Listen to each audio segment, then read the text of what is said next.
Director Aishwarya Rajesh இயக்கத்தில் நம்ம super star Rajinikanth அவர்கள் நடித்து லாஸ்ட்டாக தியேட்டரில் வெளிவந்த லால் சலாம் ஒரு மிகப்பெரிய எதிர்பார்ப்பில் வெளிவந்த ஒரு மூவி. உண்மை சம்பவத்தை பேஸ் பண்ணி எடுத்திருக்காங்க. ஒரு எப்படி சொல்கிறதுனா கான்ட்ரவர்சி கிரியேட் ஆகக்கூடிய ஒரு சர்ச்சையை கிரியேட் பண்ணக்கூடிய கண்டென்ட்டை இந்த படத்தில் நாங்கள் தொட்டிருக்கோம். படம் வந்துச்சுன்னா வேறு லெவலில் பண்ண போகுது அப்படின்ற மாதிரிலாம் பில்டப் பண்ணாங்க. ஆனால் கடைசியில் ஒன்றுத்துக்குமே உதவாமல் படம் மிகப்பெரிய டிசாஸ்டர் ஆகிடுச்சு.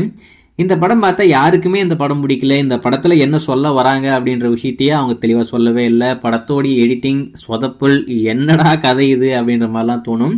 அதாவது இப்படி ஒரு கதை போவோம், அப்படி வேற ஒரு பக்கம் போவோம், அப்படி இந்த பக்கம் போவோம், அந்த பக்கம் போவோம் சொல்லிட்டு ஒரு நேராகவே அந்த கதையை அவங்க சொல்லியிருக்க மாட்டாங்க.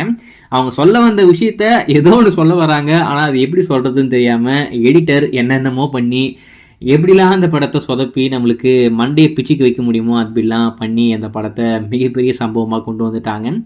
இந்த லால் சலாம் எந்த ஓடிடியில் எப்போ வரும் அப்படின்னு சொல்லிட்டு எல்லாரும் அவ்வளோ காத்துக்கிட்டு இருப்பீங்க. இந்த படத்துடைய டிஜிட்டல் ரைட்ஸை பொறுத்த வரைக்கும் நம்ம நெட்ஃப்ளிக்ஸ் வாங்கியிருக்காங்க. ஸோ நெட்ஃப்ளிக்ஸில் தான் இந்த படம் ஸ்டீம் ஆக போகுது. அதில் எந்த ஒரு மாற்றம் இல்லை. எப்போ தான் ஸ்டீம் ஆகும், எப்போ வரும் அப்படின்னு சொல்லிட்டு அவ்வளோ காத்துக்கிட்டு இருப்பீங்க. இப்போ அதை பற்றி ஒரு சின்ன தகவல் என்ன அப்படின்னு பார்த்தீங்கன்னா, வர வாரம் மார்ச் 15 எக்ஸ்க்ளூசிவாக இந்த படம் நெட்ஃப்ளிக்ஸில் ஸ்டீம் ஆக போகுது அப்படின்ற மாதிரி ஒரு தகவல் வந்திருக்கேன்.